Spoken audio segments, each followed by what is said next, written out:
Edrychwch, sdim amser dydy am hen. Fi fod cwrdd â ffrindiau fi. 2 funud, okay? Mae llawer o bobl yn rili flin achos be fi'n gweud am y Steddfod. Ond fi jyst yn gweud y gwir. Fi wedi weld rai o'r bobl sy'n mynd na, pobl fel Alban Apefin na, OMB, mae fe'n cerdded rownd fel bod e'n celeb, jyst yn bod yn gallu odli stuff. It's just weird.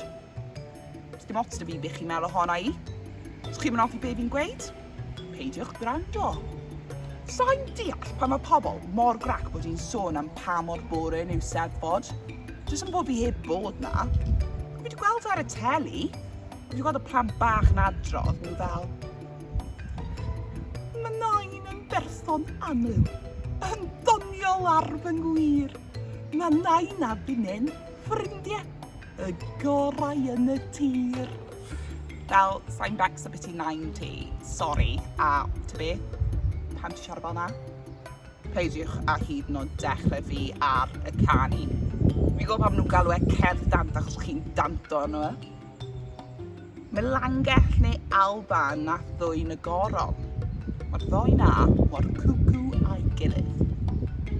Na, nes i ddim Ydych Y Goron, ond fi'n eitha falch bod rhywun wedi. Falle bod nawr pobl yn stop wneud siwt fys am y Steddfod. Os chi'n gofyn i fi, mae eisiau banol.